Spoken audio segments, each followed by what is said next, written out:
Hello, my name is Albert Garcia, and I am a librarian with the Contra Costa County Library.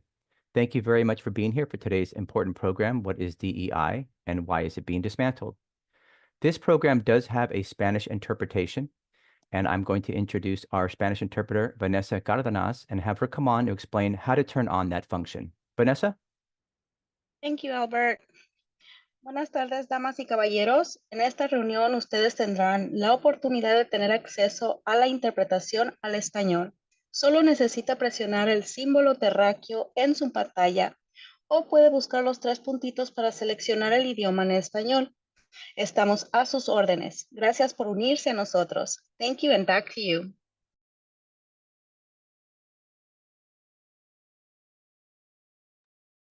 Thank you, Vanessa. Once again, thank you so much to the League for being here. Before we get started, I do want to talk a little bit about the library system. The Contra Costa County Library is happy to connect you with our resources, services, and materials at all 26 of our branches. Access more than 1 million physical items, including international language collections, and thousands of digital materials 24/7 at ccclib.org. Visit any library to use our public computers, printers, and free Wi-Fi. You can also visit one of our branches with laptops for on-site use or check out a Wi-Fi hotspot for 3 weeks.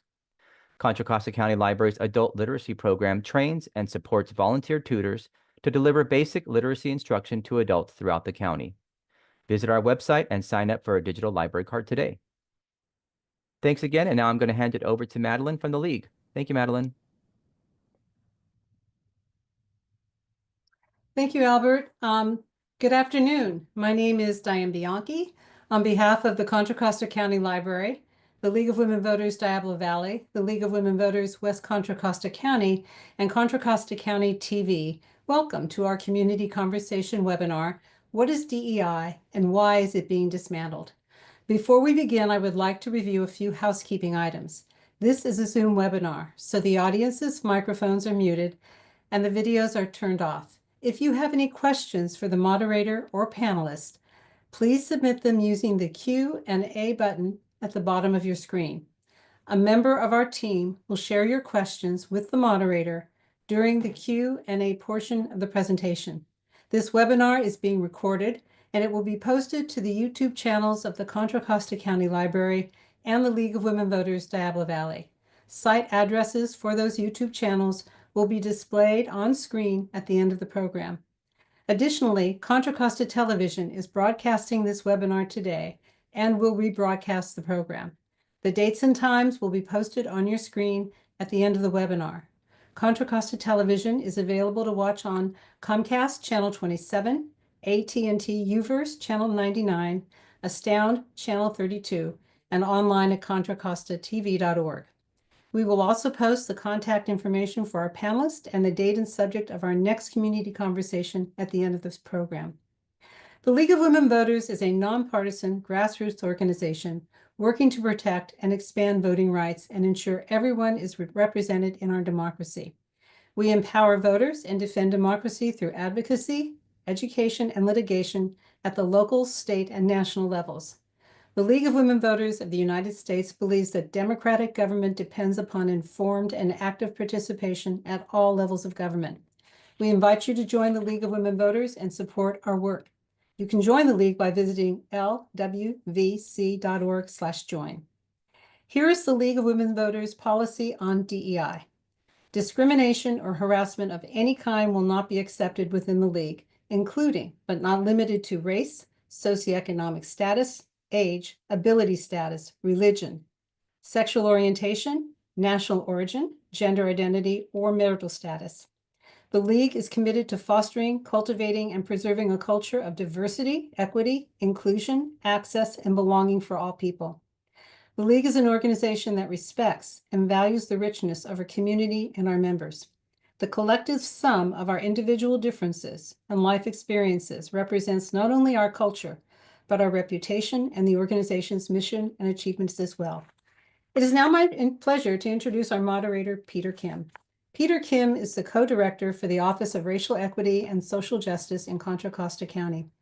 Peter has overseen the design and implementation of violence prevention, intervention, and youth development programming in the East Bay, as a direct service provider, manager, and director in both nonprofit and local government settings for over 25 years.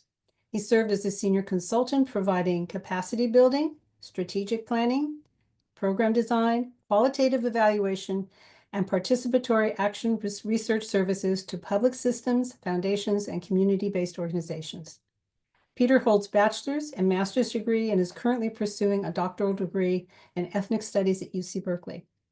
Throughout his entire academic and professional career, Peter has committed himself to serving communities disproportionately impacted by poverty and violence and advocating for social justice and racial equity. Thank you, Peter, for being our moderator today. I turn it over to you. Thank you. Thank you, Diane, for that introduction. It's good to be sharing space with all of you here today for what I believe is a really important topic. So I'm just really honored to be a part of it. So thank you all. I'm really honored to actually share the space with a whole panel of very distinguished guests. And it's just amazing to have them in one space to have this conversation. We know our time is limited, so I definitely want to get to our panelists so we can hear from them. But just kind of wanted to maybe introduce this conversation today with a little bit of context. You know, I think what compelled the League of Women Voters to go ahead and bring us together today is, that we know our current federal administration has declared very openly, very explicitly, as soon as our new president took office, that there was going to be a concerted effort to dismantle longstanding programs focused on supporting those who are vulnerable to and impacted by systemic and institutional discrimination. DEI programs has become a very broad umbrella term to include a lot of different things, but clearly there is an attack on all things considered DEI by our federal administration. And it's important to understand what this all means, what the impacts are currently and what they potentially can grow to become. We have folks today from different walks of life and different areas of expertise. They're going to add their insights to this conversation.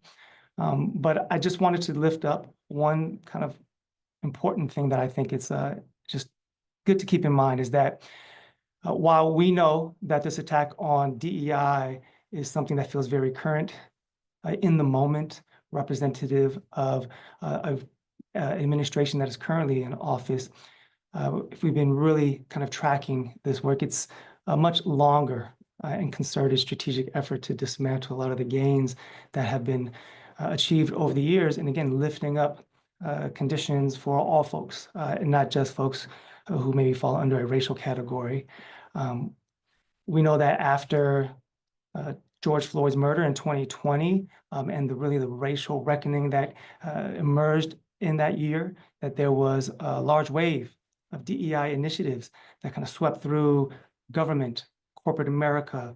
And that wave was quickly met back in 2020 with a forceful backlash from conservative foundations and outlets, as well as political and elected officials who really did not want to see those DEI efforts move forward.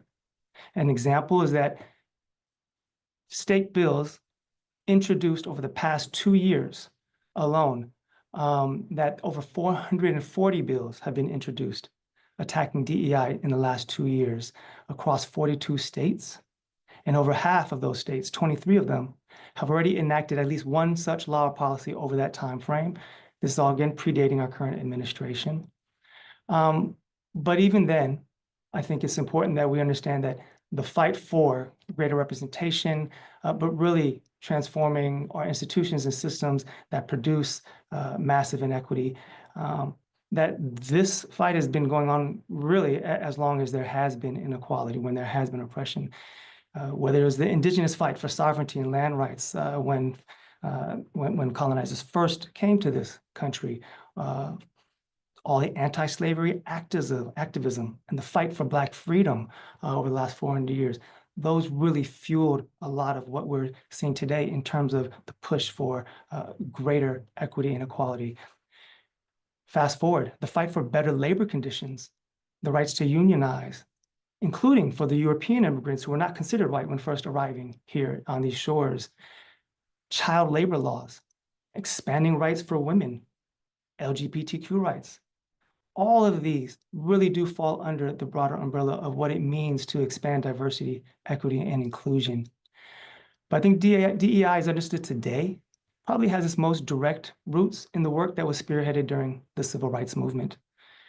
And we know during that time, after the 50s, monumental policy and legislation has been passed, such as the Civil Rights Act, the Voting Rights Act, the Fair Housing Act, Americans with Disabilities Act, and monumental decisions from our Supreme Court, like Brown versus Board of Education and Roe versus Wade. These all represent the kinds of progress that DEI, quote unquote, DEI efforts have helped to achieve. So when we look at this current attack on DEI, we really are looking at a dismantling of decades, if not centuries worth of work that represents what is fundamentally at the core of our American values and what it really means to be a truly inclusive and democratic society.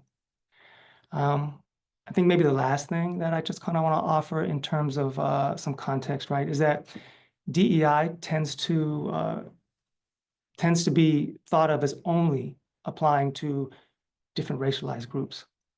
But again, as I just kind of helped illustrate, what we are seeing in terms of the current executive orders that are proposing to dismantle a lot of the different policies and practices are protecting folks like our disabled young people or young people living with disabilities when we see the attack on our education systems, right?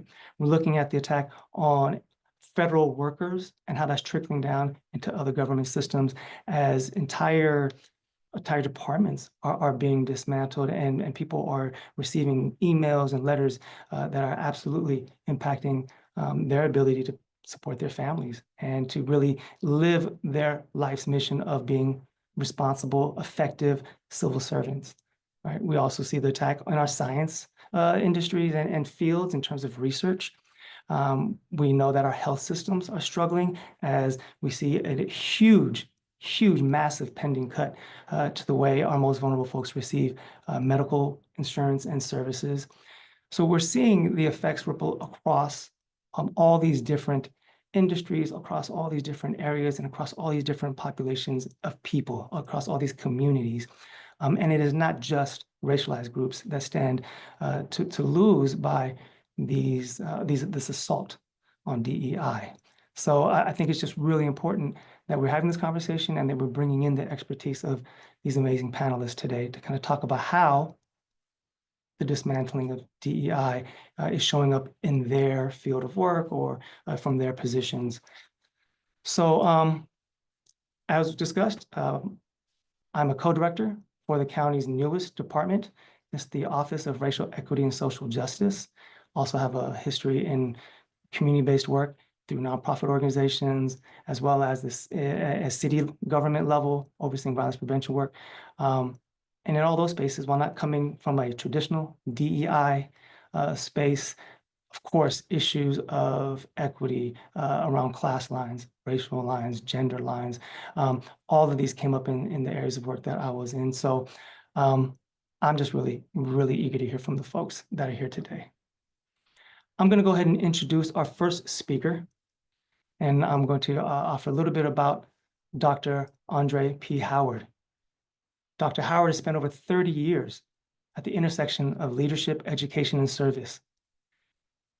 As the former vice president of EDI Engagement and Leadership at Social Current, which was previously known as the Alliance for Children and Families, Dr. Howard led major initiatives designed to strengthen organizations from the inside out, and always with an eye toward real-world impact and change. He's earned a PhD in business human capital emphasis from Bellevue University, along with degrees in communication and business administration from the University of Wisconsin-Milwaukee. He's partnered with the University of Michigan on the Executive Leadership Institute. And what stands out is his commitment to nurturing the next generation of nonprofit leaders. So whether he's facilitating tough conversations, consulting with organizations in transition, or sharing his wisdom and insight in spaces like this, Dr. Howard's focus is on providing practical solutions to complex challenges. So I invite Dr. Howard to go ahead and come off of mute and to turn on his camera so we can hear from you. Dr. Howard, welcome. Thank you for joining us. And just want to kind of open it up and again to kind of hear about, from your position and your experience, how has this assault on DEI shown up and what can you share about that? Yeah. Thank you, Peter, for a great introduction. Thinking about EDI, and I'll interchangeably use the words equity, inclusion, belonging, justice. They kind of build off of each other. I think, being in the sector, the nonprofit human serving sector, primarily for a number of years, as mentioned, has really gave me kind of an insight in terms of some of the journeys. And I use journey very broadly as we talk about equity, that this journey, this equity journey, is really one that is an ebb and flow process. 3 steps forward, 2 steps back. So even given the situation and the current context that we are within, there really should be no surprise, because that's the way these journeys work. There is no, easy peasy. We are going to achieve total equity, inclusion, and belonging, and we'll stay there. It's a back and forth process, and so this journey is one that I will often describe as not easy, congested, tough, uncomfortable, doesn't always make sense, doesn't always feel good, but I think that's part of what we need to come to expect with this journey. So why is DEI being kind of torn apart and dismantled? I mean, it's par for the course, right? This is what we should come to expect, but also remaining hopeful that as we continue to move forward, thinking about the next steps, thinking about strategies, thinking about how we're going to implement and continue to activate and execute in terms of moving humanity forward is really important. So don't get caught up in the maze of, again, congestion and confusion and people pushing against the equity journey in the space. It goes with the territory. And that's what I have come to learn as part of this equity journey. I had a few slides I wanted to kind of share as well. I always think about, the tough time, the tough conversations, the tough things that happen along the way in terms of thinking about, well, why is DEI in its position it is in its current state? And I always think about this person, organization, system focus, right? That there's these journeys that we take as we talk about advancing equity. We take this personal journey as I challenge my own self to think about, how can I go from certainty to curiosity? What does that mean for me? What books am I reading? What discussions and conversations am I having as part of the process? Certainly, the last 5 to 7 years was wonderful. People were getting into it and really buying into, again, the equity journey. But we need to further commit to, again, exploring at the personal level, giving ourselves some opportunity to learn and to grow as part of that process. Then there's this organizational level journey that we also need to take.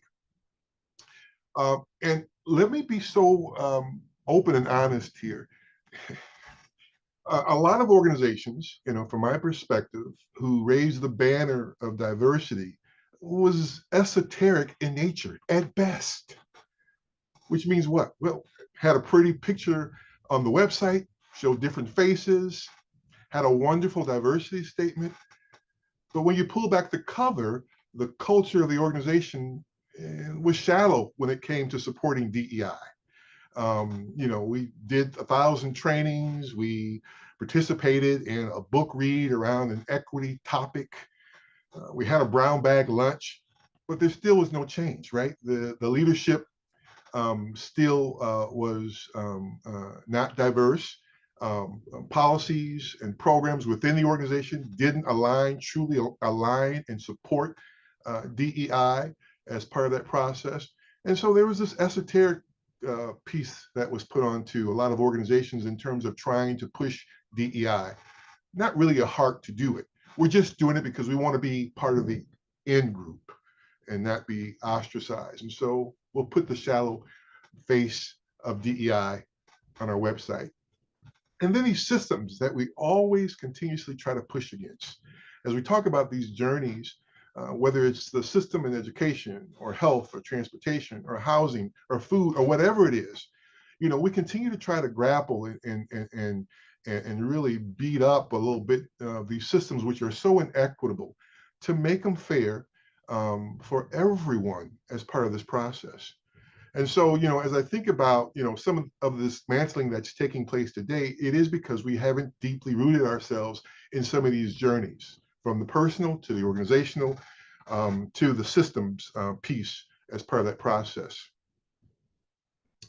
The other piece that I think is equally important, again, we've come to understand these phases of the journey that organizations take, typically this exploring stage, beginning to understand and explore topics and issues. Maybe there's a spokesperson or two within the organization that raises their hand and say, hey, I want to lead diversity efforts within the organization. And then organizations become committed. You see dollars being put aside and attached to programs and really putting together DEI committees and really thinking about, you know, their interviewing process to, again, mentoring process within the organization. Organizations get committed to really lifting up EDI. The competent, where the skill set gets deepened, you know, there is a mandate for everyone to engage, lifting up the EDI within the organization. And then, of course, the embedded. We don't even think about it. It's who we are, it's what we do. We understand lived experiences come in all kinds of different shapes and forms and sizes. And so we appreciate the embeddedness as part of the process. But again, as I said before, a lot of organizations was probably in the more of the exploring stage and the esoteric stage that comes before this exploring stage as part of the process. And so just thinking about, again, organizations that truly deepen this equity journey within the culture really can get to an embedded. And those organizations today that truly have embedded equity into its culture are the ones that are sustaining and still holding up the banner of justice, of what's right, what's equitable within the organization for not only their workforce, but also the communities that they co-create with as well. And so it's just interesting to think about the phases that organizations go through. Not a linear phase or journey.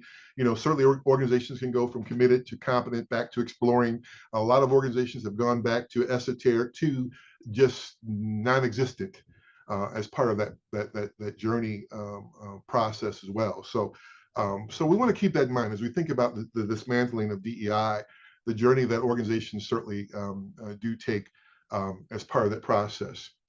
You know, I was thinking about what have you learned, Andre, in terms of this DEI work, this EDI work that you've been so entrenched in over the past number of years? And there's a few lessons, I think, that as we prepare ourselves to get ready for the next phase of this equity journey, because regardless of policies you put in place today, practices that you want to erase, people that you want to discard and just disconnect to, equity and the journey itself will continue. Maybe stopping for a bit now, but nevertheless, ebb and flow, 3 steps forward, 2 steps back. I was thinking about some of the bigger lessons in terms of this whole journey. You know, I think organizations, as they engaged in the equity journey, really wanted to say, well, we are inclusive. We want everyone to be part of the journey. But we spent a lot of time, and we needed to spend time in terms of thinking about those who have historically been disadvantaged, disconnected, expelled, counted out as part of that process, whether it was BIPOC population, whether it was, you know, around sexual orientation, whether it was around those age, persons of size, women. We spent a lot of time focusing on that. And what we really did, in essence, was create space that didn't really include every voice. In order for these equity journeys to work, all voices need to be part of the journey. Voices that may not agree with you, right? But we can have conversation. We can co-create a dialogue. I want you to learn more about who I am, my lived experience. I want to learn more about you. And, you know, I'm just going to be frank here. When I talk to a lot of my friends and leaders in this space, particularly white folk, they said, well, this wasn't our journey. This was about you guys. And I said, oh, what do you mean by that? Well, I was never really included in conversations, right? I was participating, I learned, but I was never called upon to give and lend my voice, my lived experience, because I have one too, as a white man. Yeah. In terms of trying to be inclusive, we were not really truly inclusive, right? And again, I get it. I mean, you know, I think we needed to focus on it. We need to continue to focus on, again, the historical trauma that has been done to people because of the color of their skin or their sexual orientation or whatever it is. We need to bring that up. But we also need to understand that in order for these journeys to work, and some of the dismantling that we may see today was because I don't know if we included every voice. I don't know if we wanted to hear every voice. And keep it in mind, every voice is a voice that we may not want to hear. But I'm saying that if these journeys are going to work, every voice has to be part of this journey. Again, even those voices that I don't agree with, we can still have a conversation and we can continue to move forward as part of that process. You know, not everyone has a seat at the table. Obviously, as we think about, you know, groups that were missing from some of this equity journey, you know, I think really pounding the point home that everyone needs to be included as part of this process. I think another big lesson that I kind of lifted up and learned was the words. The words and language that we use, gotta be honest, scare folk. When we were pushing the term defund the police, well, we get that, I get that. But the masses, what do you mean defund the police? I think we needed to take more time to really, you know, pull back and explain and really give good context to what we mean by some of the terms that we did use in the equity journey, right? And I think taking some time to explain those terms, and so people weren't turned off when they heard, you know, those terms, when they heard, you know, DEIB, or when they heard, again, I'm using defund the police, when they heard such terms, you know, we want to fight against the supremacist culture. Again, we understand that, but you use the word supremacist, I'm thinking, are you calling me a supremacist? I'm not that kind of person. I'm tuning out, right? So I think, you know, again, lessons learned as we talk about getting ready for the next phase of this, because there is going to be a next phase. It's going nowhere, folks. Even though it may be minimized by certain individuals and characters and institutions and policymakers, the equity journey is here to stay. So we're preparing for the next level here as part of that process. And so taking time to make sure people understand the terms that we use, the language that we use as well. We also need to understand some of this dismantling also came about because, again, of the pushback, right? I mean, when folks were mischaracterizing and demonizing, you know, like CRT, critical race theory, and mixing it up with equity journeys and really making folks confused, you know, we needed to hear more voices, right? We needed more voices to push back and say, no. Let's set the record straight. This is what this is about, and this is what this is about. We needed to clearly define, you know, things like, you know, critical race theory or the woke nation. You're part of the woke nation. You're the woke folk. What are you talking about, the woke folk? What does that mean? And we needed to challenge much more. We needed to lift our voices much higher, much more broader as a collective, and pushing back again some of the voices and the folks who are demonizing equity journeys as part of that process. So I think that was the other lesson that we can think about as we go through this. So I'm going to end here because I don't want to take all the time here. But, you know, as we think about moving forward, there is certainly hope. Again, I make no false perceptions about this equity journey. It is tough work, it's hard work, and it should be, because there's a lot of unpacking, a lot of unpeeling, a lot of wrestling that we need to do with each other as we come to some meaningful ending points as we continue to progress and move forward. And so we need to continuously have the hard conversations, right? We need to even continue to think about how we learn and how we put into what we've learned into practice as part of our experience, and certainly think about those shared goals. And so, you know, as we talk about this dismantling, let us take this opportunity again to plan and be proactive for the next level as we move through this process. I always like this ethical leadership perspective as well. It's another way to couch DEI work, because ethical leadership embodies justice. It embodies equity, right? It means that we lead with integrity. We hold each other accountable. We are transparent as part of our process. We acknowledge there's going to be tensions and there's trade-offs. And we continue to practice what we preach as we do this living together in such a small world that we are within. And so just thinking about this from the ethical perspective, I think is always a good way to frame DEIB as we think about next steps. But I just wanted to kind of just highlight, again, journey isn't easy. It's important that we do this together and include all voices, which means that I may not be at the level you're at. I mean, you may be at that, I want to create an anti-racist organization. Yeah, we get that. When I hear the words anti-racist, no, not interested. I'm not coming into the circle to have a discussion with you, right? Because my last point is, we so easily will X folks out of conversation, of being part of the journey, because we don't like what they say or we don't like their approach or what they think. Yeah. Again, this equity journey is not about being in agreement with everyone. It ain't about that. It's about, we need to respect each other's and respect each other's lived experience, respect each other's voice, challenge in a way that's respectful. And at the end of the day, we may still go different ways, but at least we can come together and have the conversation. So let's be careful about Xing and moving people out of the way because they are not on the same page with us. You've got to give folks time to be part of this journey, and everyone's not going to be at the same level as part of that process. So my last piece I'll just say is this, is my warning is woe unto those individuals and organizations that completely just stop equity work. I mean, I think there still can be conversations that take place within the organization. Maybe they're private.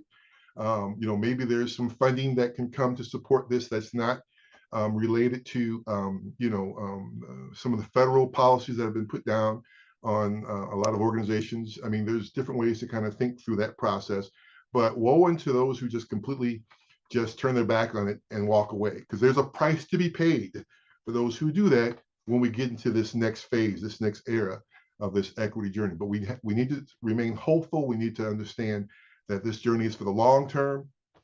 And we also need to understand this ebb and flow process. 3 steps forward, 2 steps back. Is it tiring? Is it tiresome? Absolutely. Does it take a toll? Absolutely.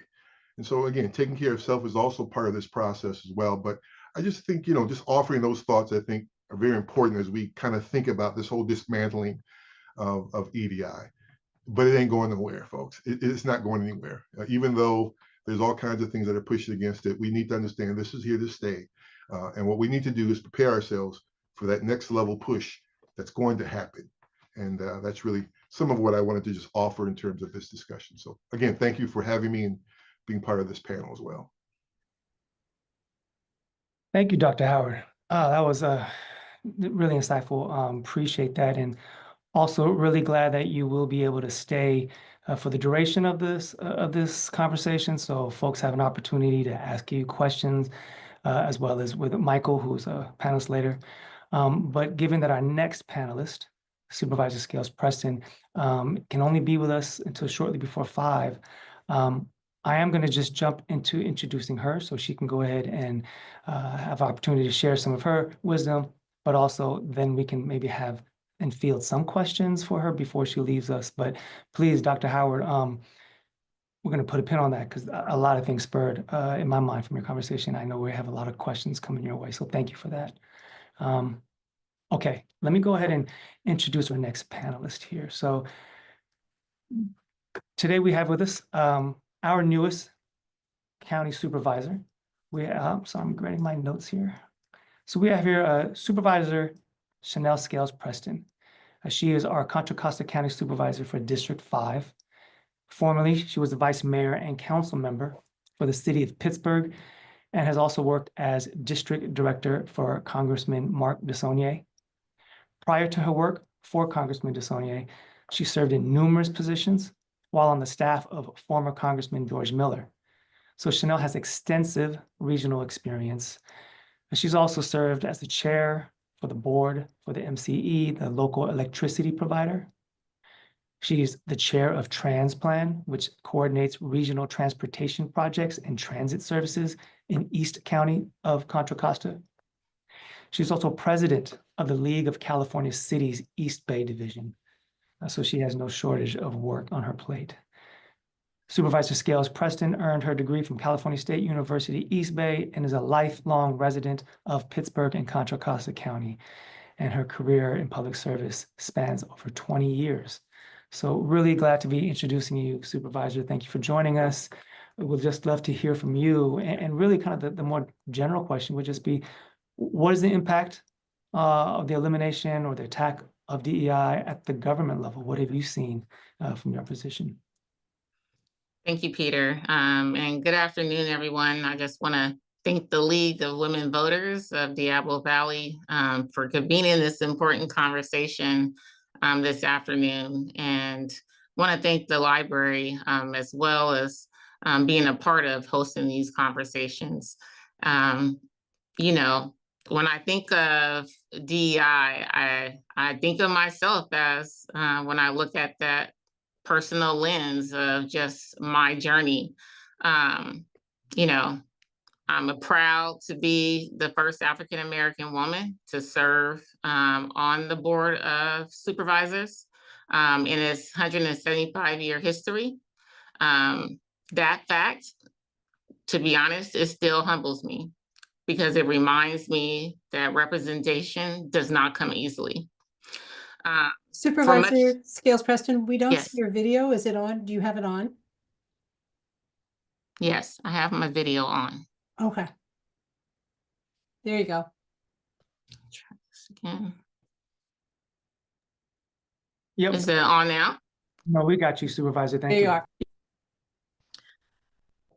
Yeah, so as I was sharing, that fact still humbles me because I know that just here in Contra Costa County, if you look at the number of African-American electeds, it's not a lot, but just to be on the Board of Supervisors as the second African-American to serve and the first woman, you know, it shows that we still have some change to make here in our county, and I'm sure just in other places as well.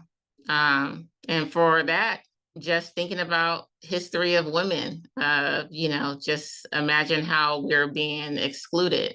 And just imagine how, you know, when we think about DEI, it feels like, you know, as being a Black woman, at times I do feel dismissed, underrepresented, overlooked, and challenged.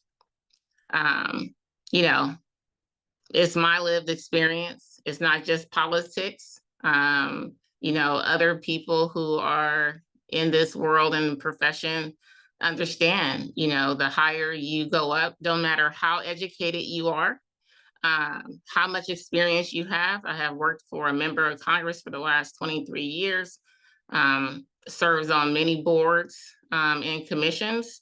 And oftentimes I'm the only Black person in the room and treated differently, like I shouldn't be there. And I just want to say, you know, we are all looking for fair access to the system. You know, I've never asked for special treatment. I have worked really hard to get to where I am today. And much like many African Americans or people of color, I would say they have done the same thing. They're not asking for any special treatment. They're just trying to, you know, maneuver through this system. And, you know, maneuvering through this system is also helping break down those barriers. For me, when an opportunity was finally made available, I seized the moment and stepped into leadership to be on the Board of Supervisors. That's what equity looks like. It's not favoritism. It's not a handout. It's the recognition that talent is everywhere. I worked really hard, but some would feel that she's in this position because we're focusing on DEI and what's equitable. I'm in this position because I'm the right candidate. I was the right candidate at the time to be in this position to be elected. And I think now I feel deeply responsible to ensuring that the door stays open for the next woman, for the next young leader, for the next voice in our community that's been marginalized. That's what DEI looks like. We don't have to call it DEI. We can just focus on making sure that these doors continue to stay open, making sure that we continue to make this type of progress. I think that's what matters. And now today, you know, we find ourselves with a new administration that this time around is well organized, and we're feeling the backlash with the ideal of equity. You know, across the country, we have DEI programs that are being closed, funding being restricted. The federal agencies is tasked to gutting everything or to repurpose and shift the conversation from equity and access to compliance and control. Dismantling DEI doesn't eliminate disparities.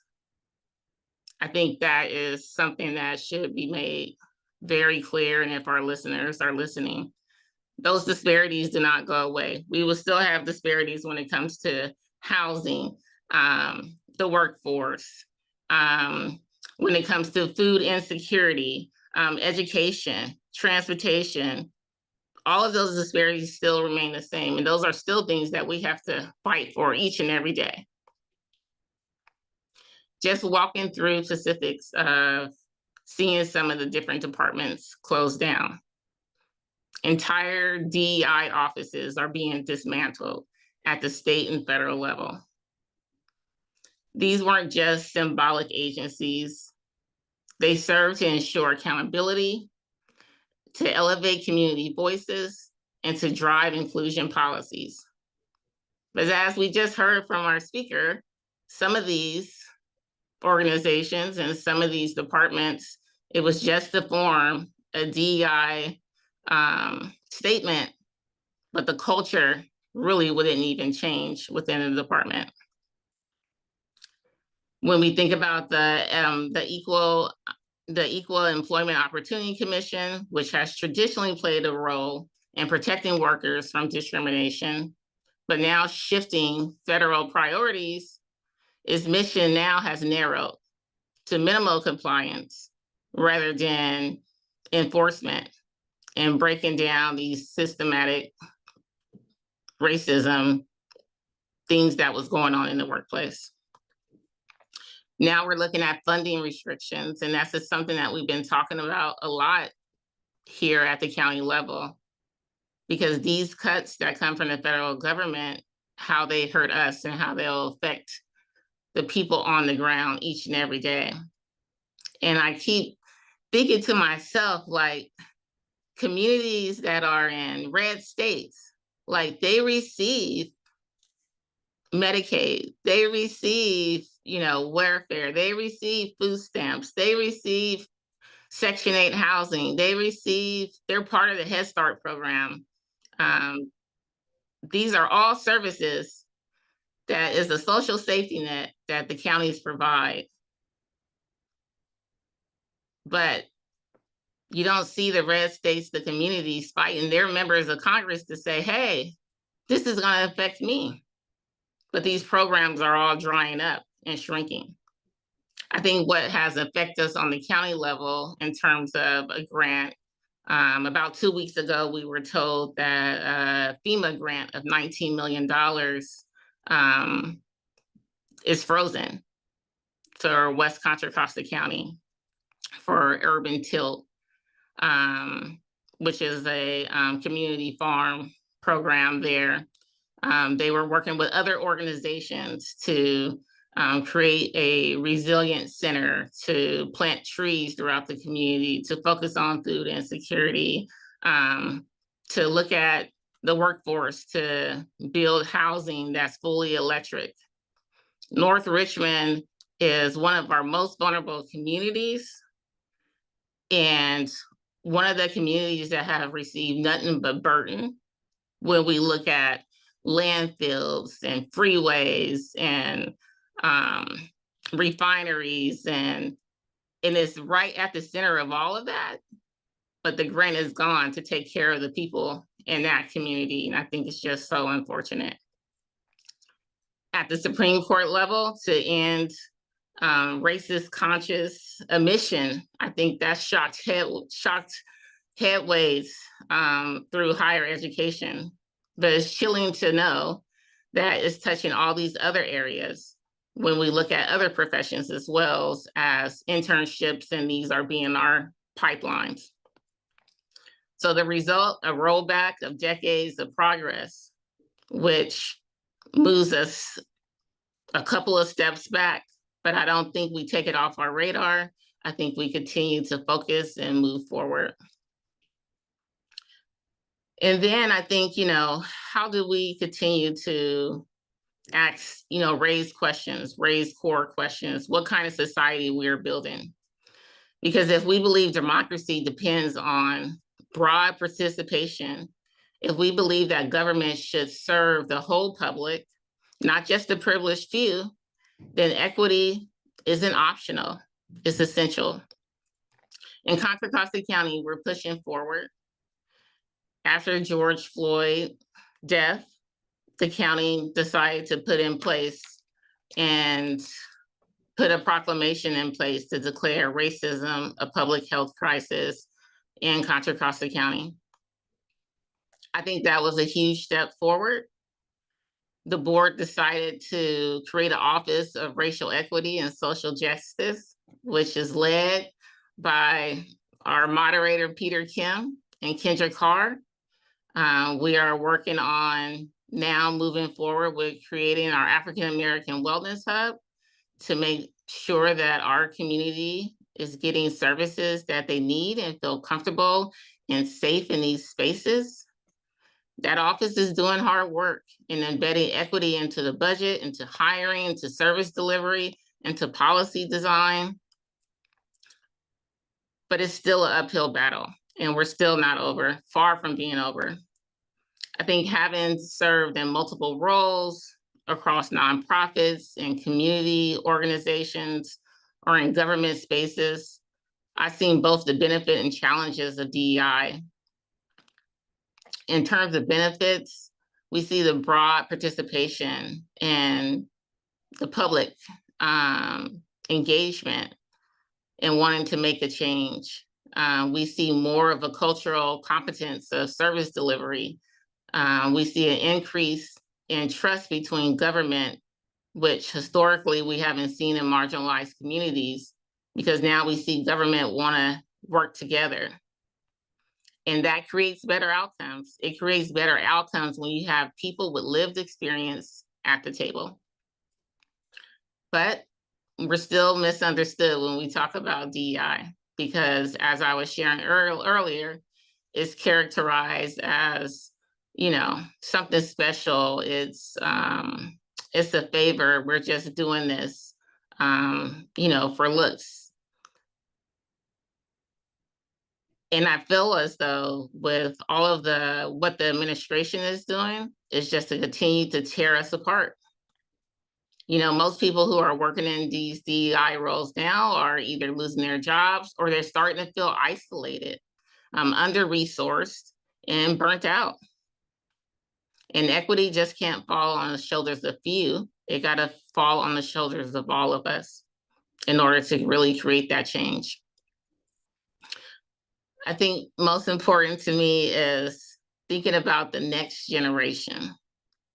And for any young people that might be watching, or early people in their career professions, people who are interested in being community leaders, I think, I don't want you to feel discouraged by all of the rhetoric that you're hearing. I want you to march forward, push forward, because what matters is your voice. And although we may not be saying DEI in the future, just like before that we were saying affirmative action, it may end up being some type of new phrase that's going to be used.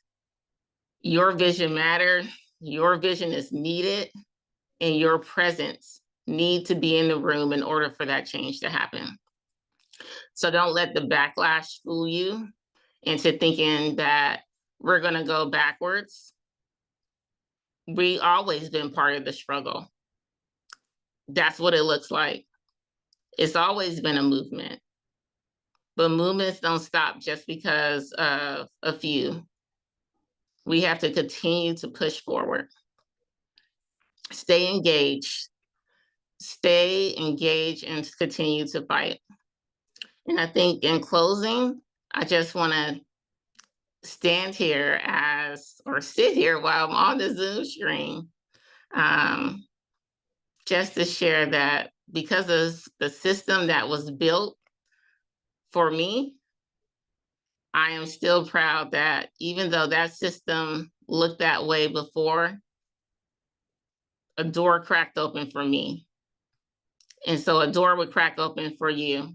And I tell all of my young leaders, just be ready for the opportunity when that door crack open. It's time to create more spaces than ever before, because that's what public service look like. That's what you see when you see people outside marching, or when you hear people are having these Zoom meetings and they're all rallying together of how to support each other. Equity is not about giving anyone a leg up. It's about removing the barriers that never should have been there in the first place. That's what policy looks like. And it will be one to continue to champion for a long time, even after I have the privilege of serving. So I just want to thank you all again for allowing me to join you today. I have an ABAG meeting at 5 o'clock, and so that's why I have to hop off here in a couple of minutes. But I really do appreciate the conversation. Thank you, Supervisor. Really appreciate you not just helping framing it for the larger context, but also sharing some of your own story. Thank you for that. I know we only have a few minutes and definitely want to see if there's any questions. So as we maybe encourage folks to put in a question or two in the chat, I did want to just kind of lift up one thing. And you were able to really kind of hone in on how this attack on DEI really extends to just an erosion of all of our democratic practices, principles, the institutions that we work within. And it boils down to basic economics in many ways. So I just wanted to kind of give the audience a little bit of context that when we're talking about these cuts at the federal level that are being proposed, particularly just in the realm of our safety net, this will translate for California and ultimately for Contra Costa as less for our most vulnerable. And to give people a sense of that, just in Contra Costa alone, over 300,000 residents are at risk of losing Medi-Cal if these cuts go through. Over 100,000 residents face deeper food insecurity without CalFresh. Over 16,000 individuals could lose CalWorks support, destabilizing entire households. And then our seniors and disabled residents risk delayed Social Security checks, which for many make a huge difference in whether or not they're going to pay their rent or afford food that week. So this is having a very localized impact as well. I'm just curious, Supervisor, you all at the board have very hard decisions that are on your plate. How has this uncertainty just impacted the way you're able to just move and make decisions as our board? If you can maybe just say a word towards that. Yeah, because I think, with this is my first time going through the budget process. And so when you have that type of uncertainty, you're looking at things a little differently, right? Because you want to make sure as a social safety net that you are taking care of everyone, that no one's healthcare is getting cut, that no one's housing is going away, that people are still able to eat, that the disability community still receive their services that they need to receive. Like, all of these cuts are real life. Even our senior community, when we look at Meals on Wheels and our food banks, we're hearing cuts across the board. These things aren't you know, things that where they'll say, oh, they need to save money and throw out, you know, all the bad spending. These things are taking care of everyone. It doesn't matter if you're Democrat, Republican, it's taking care of everyone. Yes, thank you. And I can just imagine the strain that it puts on your ability to make decisions about all budget issues and matters just because of the huge impact that possibly can come our way. I have one question in the chat, Supervisor. If we have a couple minutes, do you have questions for maybe one? Time for one question. Right. Okay. One of our listeners asked that their city has a diversity commission. Can you talk about the importance of diversity commissions in local government? Yeah. So with diversity commissions, I believe they can bring, you know, a different lens to the community, to the council. You know, some communities, some cities, you don't see them celebrate, you know, whether it's Martin Luther King or Juneteenth or, you know, we just celebrate our Asian American History Month at the Board of Supervisors. Like all of those things are important, right? So they can bring cultural events to a community so that everyone feels included.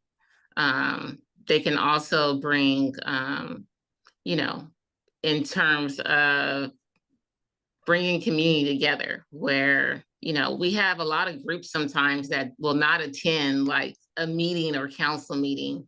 And they can break off in those smaller segments and figure out how to bring those groups together. Amazing. Thank you. I definitely don't want you to be late to your next appointment. So yeah, I just want to go ahead and extend thanks to you, Supervisor, for joining us, and really just for your service. You know, our office definitely looks to you as one of our champions. So thank you, Supervisor, for joining us this evening. And yeah, I'm sure if there are any other questions that come up throughout the rest of the panel, maybe just for your own reference, I'll shoot them your way. Thank you. Thank you, everyone. All right. Amazing. Thank you, Supervisor Scales Preston. Okay, so before I introduce our next and final panelist, I did want to kind of also give the audience just a sense of, again, how some of these federal layoffs are impacting folks. We know that our Department of Education is being slashed, and our Health and Human Services Department at the federal level has been impacted. Veterans Affairs, our Housing and Urban Development Department, Treasury. These are all folks that have, or departments that have, that are facing real cuts, which impacts all of their ability to do work. Just a couple weeks ago, the Justice Department, we learned, was completely being reshaped in terms of their function. Supervisor Scales Preston kind of mentioned something to this towards this point, but they were directing the justice appointment away from their core function having been established after the civil rights movement, directing them to move away from investigating civil rights violations or to investigate police misconduct, and now focus on investigating universities, whether or not they are promoting what they call anti-Semitic activity, or investigating sanctuary counties and cities for interfering in federal efforts to go after those who are undocumented. So this is definitely causing a lot of trickle-down impact on systems and workers. And so this, of course, also extends beyond just our government. AmeriCorps, which is not a government entity, but is heavily funded by a government, they have $400 million in proposed cuts from federal funding. And we know that AmeriCorps does immense work around conservation efforts, natural disaster response, public health efforts, education supports. They're in our schools, particularly in our urban areas. They support our veterans. Well, these cuts have forced AmeriCorps to put 85% of its workforce on administrative leave. That's over 30,000 folks nationwide. And all of California's service-based programs are on pause. So we're seeing this definitely extend into the world of our nonprofit service organizations. But we're also, of course, seeing an impact in our corporate world as the administration's kind of green light to do away with efforts that promote diversity and equity, really modeling for our corporate world what they're now able to do, which is to kind of do away again with those efforts, which we saw an uptick, especially after 2020. But I thought something that Dr. Howard, a point that you made, which was really important, is that a lot of those efforts, while maybe well-intentioned, often we're just about kind of fulfilling optics, checking off boxes, maybe just trying to appease certain audiences in a way that was very surface level, but not really getting at that transformative work of changing practices and protocols and really expanding equity at the very core level of how corporations and all institutions operate. So we know that when the federal government makes changes, just like after the 50s and 60s, when they started to really push for more representation in their hiring practices, more equity in who they promoted, we saw that then influence how our private sector and corporations also start to apply practices. And now the inverse is happening. As the government is saying, nope, we don't need to worry about that, we can go ahead and remove that. So we have our next speaker who is going to share some of his insights working from that perspective. So I want to go ahead and introduce, let me get my bios here. I want to introduce, oh, I'm so sorry, Michael Anthony Urbina. He's the executive talent partner at Pure Storage, an industry-leading data storage and infrastructure company at the forefront of AI and high-performance computing expansion. He's a distinguished executive recruiter and champion of diversity, equity, and inclusion. Michael is deeply committed to elevating underrepresented talent and ensuring equitable recruiting processes. Michael's academic foundation includes dual degrees in both sociology and women's and gender studies from St. Mary's College, equipping him with a nuanced perspective and skill set in both feminist and sociological theories, gender equity practices, and the importance of diverse leadership. Michael's a fierce advocate for the Latino tech community and leads various community service initiatives, and his ongoing dedication to fostering inclusive environments really underscores his influential role in advancing more diverse and equitable corporate landscapes. Michael, thanks for joining us. And again, same question. How have you seen this assault on DEI show up in your world? Yeah, thank you for having me. I think, well, firstly, tech isn't hiding anymore. I think that a lot of these inequalities, both from a societal level and then also from a cultural standpoint, both were pretty well hidden to some degree. The core aspects of what was kind of happening in broader tech, but now I just genuinely don't think that anyone's really hiding these like faux diversity efforts, and a lot of what's kind of happening that used to be in the cracks, like it's just not out there. It's out there now more. And let me take a step back actually, because I think what's a little challenging is, being in the corporate space, and specifically in Silicon Valley tech corporate, it's the corporate world has really just amplified the social inequalities of just like a society and what we have in place now. So I think that with a lot of what's going on the cultural front, and I apologize, I think I'm going off. My Zoom isn't working. Let me fix that 1 second. We can see and hear you, Michael. You can see me? Okay, great. Yeah, I was having some issues earlier. So I do think that with the kind of the inherent power dynamic of just like society in general, that's really being amplified in the corporate sector and in tech, where, CEOs like Mark Zuckerberg, Jeff Bezos, a lot of these leaders are now kind of like at the hip of the White House. And, at events like, UFC fight nights or on the Joe Rogan podcast, there's really a lot more open kind of celebration of hypermasculinity. And I think that this culture here is really kind of one of the opponents when it comes to this war on DE&I, because what I'm seeing now, and as you said, Peter, so in my bio, like I'm focused more on the executive recruiting side.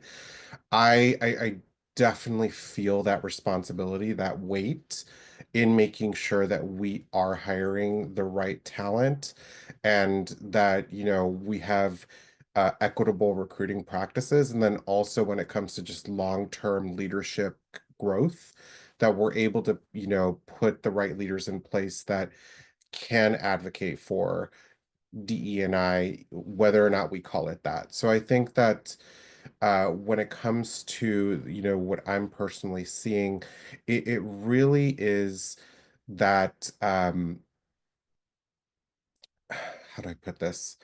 So I think we really need to go and when it comes to like advocating with the C-suite specifically, I think that's where a lot of the work needs to happen. Because like I was saying earlier, a lot of this cultural work I think is very much embedded in these like FANG organizations, organization companies like Meta, Amazon, Apple, Netflix, Google. A lot of these companies have kind of like set the kind of cultural norms for what I personally am seeing in Silicon Valley. So with that kind of being the cultural norm, I think that there's really a lot that needs to happen, on a company level to really make sure that we are holding our leaders accountable, and not just when it comes to like HR practices, but also with kind of just broader company culture. And I think that this in particular is a space where the importance of allyship can't be understated. Like we definitely need to make sure, especially with the executive ranks, that we are doing everything that we can to essentially advocate for communities that don't get don't get as much attention, communities that maybe aren't at the table. So I definitely would say that that's kind of like where I feel the weight of my responsibility.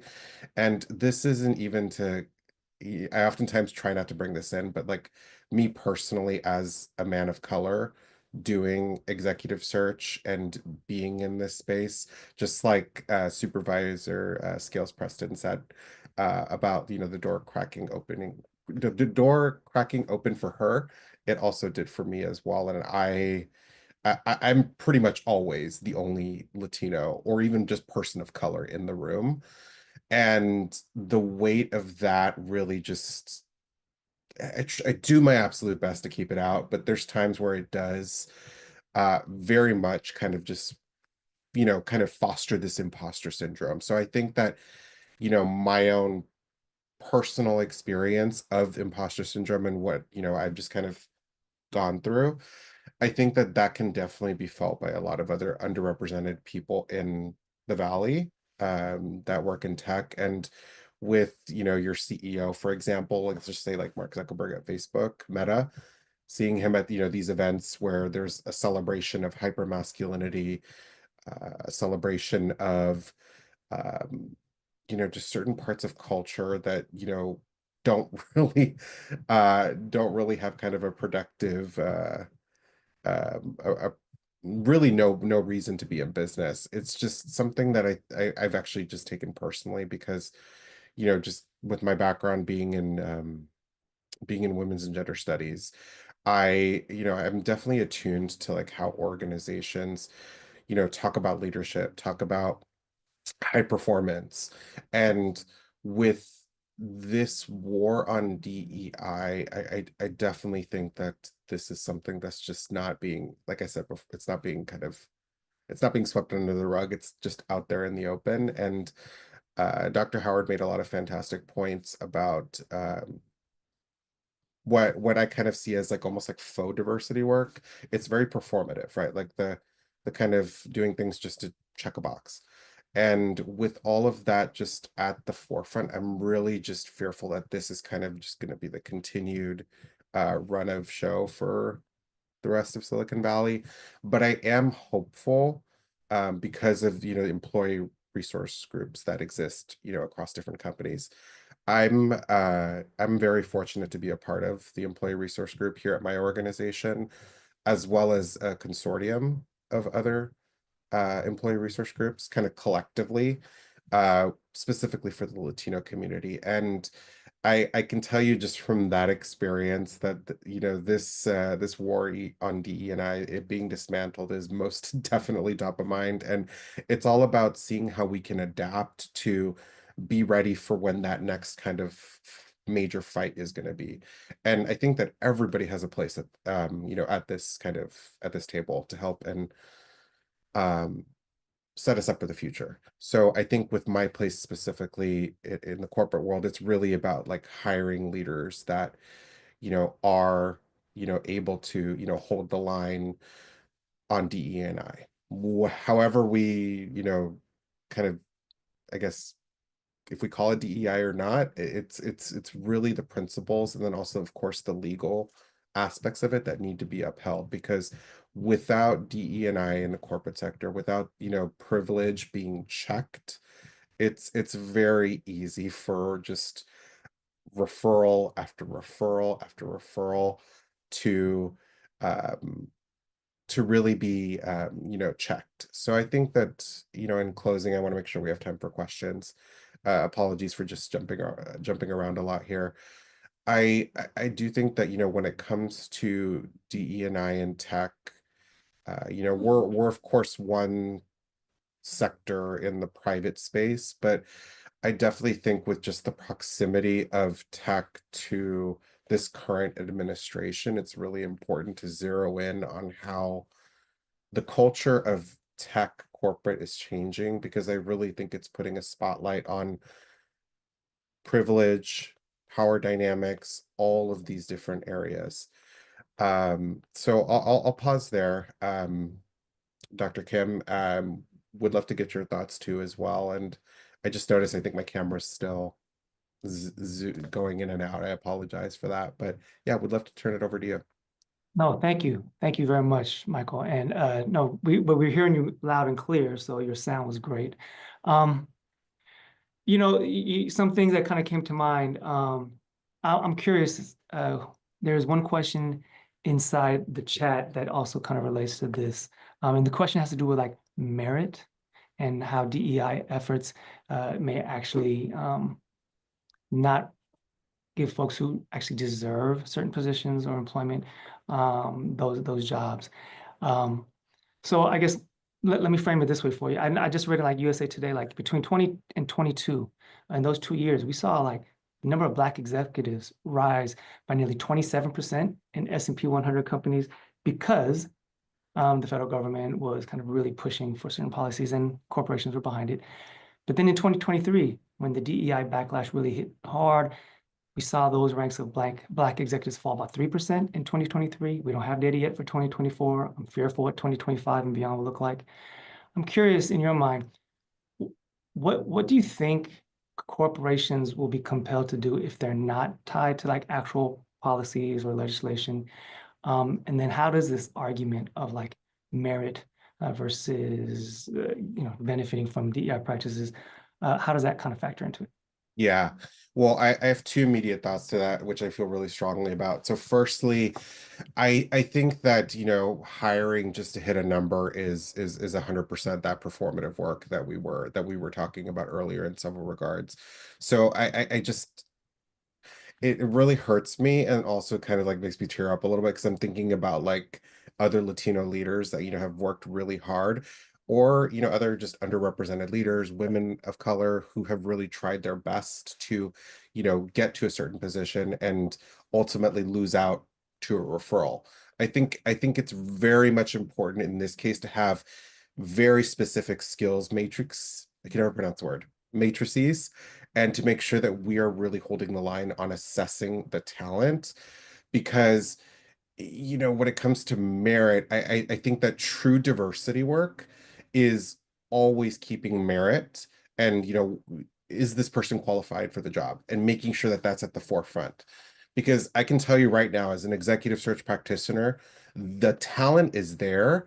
In my opinion, recruiters are just too lazy and don't want to like do the work to dig deep enough to find those people, because of just all the noise versus, you know, tuning in and finding in the right signal. So I think that this is where research is tremendously important, and more importantly, the business giving us time to be able to do this research is what's important. Because without this, it's super easy to just hire referral after referral. But I digress. Dr. Howard's, apologies for taking your time there. I would love to get your thoughts too. No, it's excellent, Michael. I think the other piece is, I mean, in terms of bringing these different lived experiences into the workplace, I've always been fascinated with folks looking for the cultural fit. We need someone who fits our culture. That's wrong, right? We need culture add. Yeah, exactly. Can something in terms of a different lived experience add to the robustness of our organization, so we can think differently, do differently, co-create differently. I mean, what a powerful way to advance equity, right? Is to have those different lived experiences as part of the process versus trying to choose folks that, well, I want someone like me at the executive level. Okay, that's not going to work if we're talking about advancing equity. I'm looking for something different as part of that process. So I love the culture fit versus culture add kind of adage as we think about that too. So I just add that to what you said, Michael. So great. Yeah. I love that. And, I think this assumption that those who are coming from communities of color are somehow automatically or inherently underqualified. Also, it's just erroneous and wrong, given the fact that there are so few executives of color, that to get to that level, I often have to be the most exceptional, right, person of color in the applicant pool. Not quite so. If we look at, say, for instance, who our president has surrounded himself in terms of his cabinet leaders. But I digress. I do want to also lift up that in addition to the idea of merit versus, like, how would you guys address the idea that privilege often does play a role in who gets hired when we're supposedly just looking at merit? So if it's not race, or if it's not class, or if it's not economics, but we know, like in our Ivy League schools, who your parents were, and if they were in that school before, if they were alumni, that has an impact. If they're donors, right? Similarly, if you have relatives or loved ones in a large corporate structure, the connections can get you fast-tracked.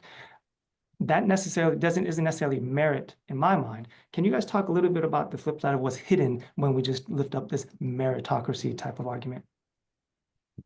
Either one of you. I think a lot of times we do focus again just on representation, right? Versus I think we certainly want folks within organizations. We want talent that can bring a certain skill set, certain knowledge, a certain way of thinking. I mean, I think that's important in terms of talent within the organization. But I also think there has to be some credence given to, again, those who have historically been disadvantaged and disconnected from those opportunities, right? I mean, we've got, again, 400 or 500 years in this country of folks who have, again, pretty much been terminated from society in terms of being able to participate. I mean, that's what this whole DEI piece is about. It's about access. Give me access. You give me access, I can prove to you that I am just as valuable as the next person who's in that C-suite or at that executive level. And that's the opportunities that traditionally, historically, folks who have been, traumatized and dismissed from our society, they haven't been able to have that access, haven't been able to compete at a fair level. And so, I think there is a balance between the two. I want the best talent, but also I'm making sure that I take into consideration those who have not had access to those opportunities in the past. And that's intentional. I mean, that's what we talk about, those root causes, right? Really digging deep and unpacking that kind of stuff. That's where that comes into as part of that process. A couple thoughts on my end, just very quickly. So I think that referrals can there's two sides to it that I'm grateful for. So, well, one side that I'm grateful for. So I think referrals is very helpful when I'm looking for underrepresented talent. But then, as I was saying earlier, that merit has to be there as well. The experience profile has to be there. Do they have the skills? Are they able to describe their skills to me, and can I then move them to the hiring manager? I think that's something that's very important. But additionally, the other side of it, which I don't like, is just this constant. I see it in sales a lot, where it's just the same type of profile from a non-underrepresented background, mostly white, that just kind of just keeps the cycle going. So I think that's where we really need to hold the line, but it's very difficult in certain situations where, let's say, I've heard stories from colleagues that are also in a similar position as mine, where you have to move that person forward because of a connection, whether it be from a school or to a C-suite executive. So that's, I think, where we really need to just continue in holding that line, because the reality is, like, great talent is everywhere. Again, I just want to underscore this. We really need to do the work to research and find that talent and to talk to them. The times where I most enjoy my job is when I'm on the phone with an executive and, talking to them, hearing them describe what they've done. And to be very candid, I actually don't look at education. I don't care if you went to any sort of school or if you went to one of the Ivy Leagues. Some people might feel differently about that in my field, but for me, I disregard education completely, and I look for that experience. And what I always love to ask this question, but what would be your legacy if you were to leave that organization? Tell me about, what you've accomplished and what would happen if you left. I want to know why you're passionate about your job and what you've done to kind of essentially scratch that itch of the passion. So I think that with me specifically, the EDU can only take you so far. On that call with me, that's where I really kind of just start to pick people apart and learn a little bit more. So I think referrals, I digress here. I think referrals are a blessing and a curse. It really just comes down to what the intention is, and can the talent acquisition team hold the line when it comes to inclusive and equitable recruiting practices. Yeah. And if I can just, you bring up so many good points too. I mean, the whole piece around when organizations are only looking at the symptoms of this, right? It's very ineffective, right? Rather than addressing root causes, maybe lofty diversity goals, and it comes out to be very limited in terms of its success. And again, we go back to embedding equity into the culture. That's really where you see the change. And so representation isn't enough. It doesn't go far enough. Organizations that address the root causes certainly understand that well-being increase, and organizations that see DEI deeply seated in the culture of the organization see results, right? I mean, there's research out there that says there's a higher level of impact on decision making, a higher impact in terms of delivering on mission, and higher impact in terms of delivering on the economics. And so it just makes sense to think about addressing the root cause versus just the symptoms piece. We don't have enough of women in a certain position, or we don't have a certain number of Black folk in a particular position. That's just surface stuff. Yeah. It doesn't do anything in terms of really changing the culture of that organization. And until we truly address those root causes, that's what we're stuck with, are just numbers. And people are so happy to highlight numbers, and yeah, kudos to them. We've hired 25 BIPOC leaders over the last 10 years. Okay. And what about opportunities for advancement? What about opportunities for them to have a voice at the table? What does that look like for those 25 leaders of color that you hired within the organization? And so we see this matriculation of people just fascinated with the optics, as Michael had also brought up, and Peter, you also alluded to as well, that people are just settled on the optics, the symptoms in terms of addressing, and it doesn't go anywhere for us. We've got to go deeper as part of that process. And it's hard. It's hard. I mean, again, I'm going to say to you again, this ain't easy. But again, if we have the will and we do this together in a co-creative way, we can get there. I've got to remain hopeful, right? And I've got to be honest. I mean, at 25 years in the equity space, and you do get tired. You get burnt out. You've got to detach and take care of yourself, but take a rest for a moment, but we got to jump back in there. And I think that's what that keeps me hopeful and keeps that joy for tomorrow going, is that change is coming, changes happen, and we've got to be hopeful that change will continue to make its presence in the future as well. I love that. Thank you. And, Dr. Howard, you actually addressed a question that was in the chat about why are we fixated on focusing on symptoms rather than really talking about the root causes. So thank you for addressing that. We are at the end of the time. I had all these other questions. I have these things I want to add, but we are at time. So what I would rather do is leave the final word with the two of you. You know, maybe Michael, you can go first. Are there any closing thoughts that you want to add, either addressing topics talked about or just anything else that has been kind of instigated by this conversation? Yeah. I'll leave you guys with one thought, one very important thing. I think in this work, you know, regardless of how you feel about it, regardless of your position on it, the importance of self-care cannot be understated. You know, I'm thinking about like my colleagues at other companies that are in director of DE&I or chief diversity, chief HR, those types of roles. And the amount of emotional work that these leaders have to do, I very much, I don't know how they do it.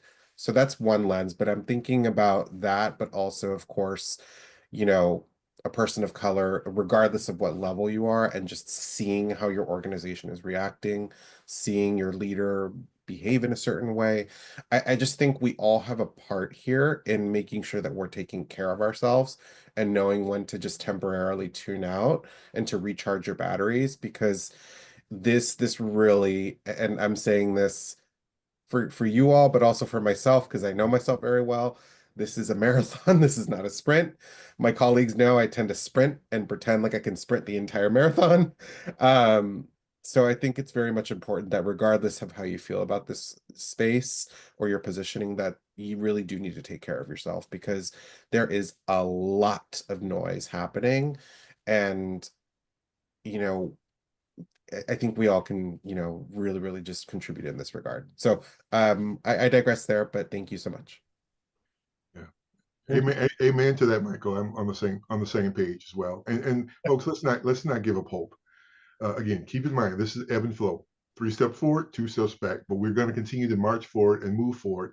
And we got to keep that in mind, that this journey is for the long term and for the long haul. And I know people hear that over and over and over again, but it's really about the long-term journey. And that's what we've got to remain hopeful for, that changes come, changes happen, change will come as we think about the next phase in all of this. So I love that.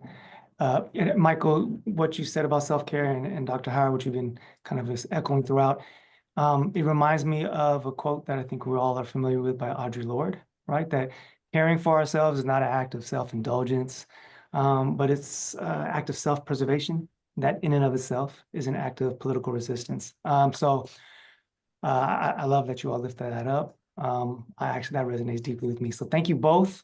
Thank you to the League of Women Voters for just creating this space. yes. Thank you to Supervisor Scales Preston also for joining us. And Diane, I think I'm going to kick it back to you since we have 3 minutes left to kind of wrap it all up.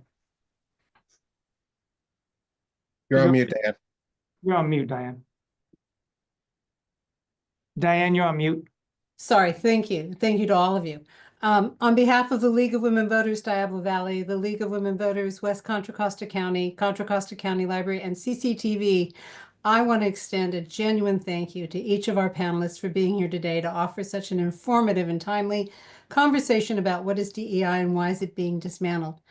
Mr. Peter Kim, co-director of the Office of Racial Justice and Social Equity, Dr. Andre Howard, co-principal, Howard Communication Strategy Consultants, Contra Costa County District 5 Supervisor Shanelle Scales Preston, Michael Urbina, Executive Recruiter, Pure Storage.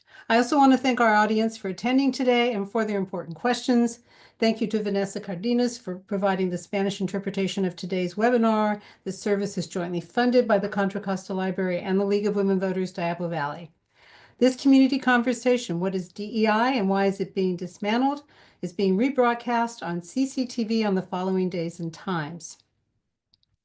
This community conversation is also available on the YouTube channel of the League of Women Voters Diablo Valley and the Contra Costa County Library.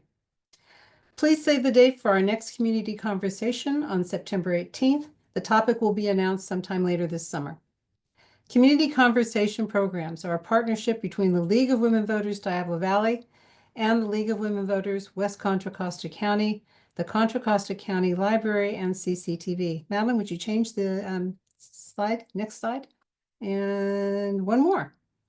The League of Women Voters is a nonpartisan organization encouraging informed and active participation in government. The League never endorses or opposes candidates or political parties. We influence public policy through education and advocacy. We invite community members to join the League and support the work we do. Thank you for joining us today.